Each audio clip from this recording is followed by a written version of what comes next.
We are back with another commentary style video. You guys destroyed the like goal of 50 likes last time, so let's see if we can hit 100 likes this time for the next one. Anyway, today we'll be looking at some bad reviews for the ReZero anime. Remember, this is all in good fun, and do not harass these people. It is literally not that deep, bro. With that being said, let's get right into the first review. I honestly struggle to come up with words to describe the show beyond insulting and disgusting. It fails on just about every level. The art is mostly serviceable except whenever a furry or an animal is not a main character. Then, it fills crowds with terrible CG animal people. Okay, so the one thing I will give this person is that the CG for the background characters in episode 1 and 2 are really bad. They look like they're straight out of the PS1 and N64 era. But after that, there's barely if any CG at that point. The only furry characters I guess would be Ricardo and Ferris, but art-wise they're fine, so I don't know what this person is talking about. Every card looks like it's drawn by something straight from the land before time. The sound mostly holds together, except when it decides to throw mixing out the window or weave yowling into the soundtrack.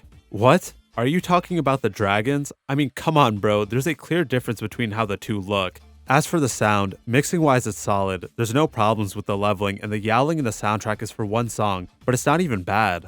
The story falls apart with anything more than a passing consideration. The Groundhog Day situation that is the main plot never actually uses the fact that it's in a repetitive cycle beyond episode 3. It's never stated how long any particular situation is, so they can insert more time on a whim. While I agree that the ReZero anime has flaws for leaving out important plot details from the novels, which would certainly help with explaining certain situations better, to say that the story falls apart and can't stand on its own is doing it a huge disservice. It's not the greatest thing of all time, far from it, but have you seen Tokyo Ghoul? That is an anime that has a story that falls apart. Also, I'm not sure what they're trying to say by it's never stated how long any particular situation is, because not only does the anime tell you, it's fairly obvious. Like during the loop at the Roswell mansion, you see Subaru's first day from the second he wakes up until nightfall or when he dies. You even see his reaction to making it to the second day after leaving Beatrice's library. The show bounces between threats so rapidly and completely that all of its attempts to develop tension disappear, when it instantly spends 4 episodes focused on something completely different.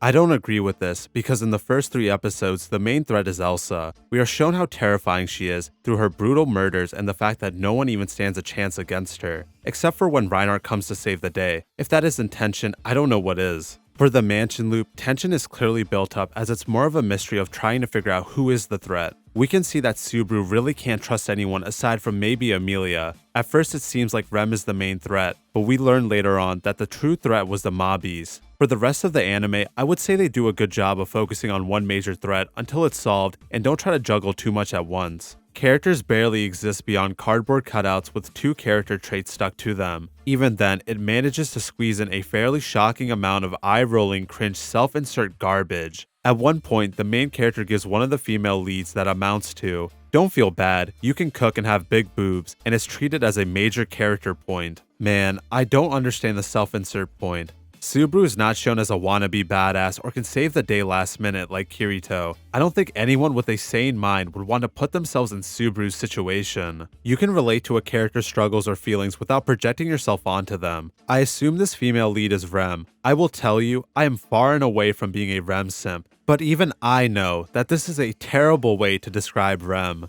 There's a lot that we can gather from Rem if you do a little bit of analysis. For example, Rem is very detail-oriented. You can tell by how she's always watching Subaru, and if he does something that comes off as suspicious, you can see that reflected in her gaze. Rem takes her job as a maid very seriously. She's always punctual and makes sure that all of her tasks are complete at the end of the day. She will even do others' work to make sure that they don't fall behind. Also, when Subaru asks Rem if she's only good at cooking while Ram is better at the other chores, Rem covers for her sister by saying that she's good at other chores as well. This shows that Rem has a deep respect for her sister and has her back no matter what. I can go on and on about other characters like Subaru and Amelia, but we would be here all day. To say that the characters in this show are cardboard cutouts with 2 character traits stuck to them is doing them a huge disservice. It was at least funny to point out inconsistencies and mistakes until it decided to spend an entire episode on torture porn committed by characters that we had never met up until that point, who are part of a cult that had gone unnamed until then, whose motivations hadn't been stated, and after establishing this threat, the show spends 5 episodes on something entirely different. I truly wonder if this person actually watched ReZero or if they just watched Neurality's video and just went ahead and made this review. The whole torture porn argument is just very stupid. The show makes it very clear that whatever torture or terrible things that are done to Subaru are meant to get you disgusted or shocked, not get pleasure and turn into Elsa. Also, saying that after the witch cult got introduced and the next 5 episodes were spent on something entirely different is a complete lie. Subaru was spending those episodes trying to secure help against the witch cult. The only thing I guess is a fair point is that there's not really much foreshadowing of the witch cult until they show up. Like, I get it from an anime-only perspective, the witch cult are very much a problem the country faces, but it wasn't brought up at all or mentioned at the meeting in the capital, which would have been a perfect time to introduce the idea of their existence. Alright, it's time for the next review. The producers of this anime light novel, whatever this thing that comes from the 7th circle of hell, originally was probably having this brainstorming while thinking of It's time to cry like a pussy again. Hey guys, I have a super idea. What about us making another isekai because it's super fun, original, and require a lot of creativity to create a specific and awesome world. On top of that, we will put an otaku there because nobody did it before, and for even more originality, we will make a realistic portrait of him. It will be a super pussy that falls in love with the first non-human he meet, and he will act like a scary stalker during the whole season, and maybe more. Everyone okay? So let's write this entire scenario on a toilet paper sheet. Dude, I'm done. Why specifically on a toilet paper sheet? Was my man sitting in a stall while writing this? I'm in love at first sight in a world I don't know. Wah wah wah wah wah. Dead. Wah wah wah wah. Emilia. Wah wah wah wah. Dead. Wah wah wah wah wah wah wah wah wah wah wah wah. Dead. Wah wah wah. Remmuhhhhhh. Wah wah wah wah.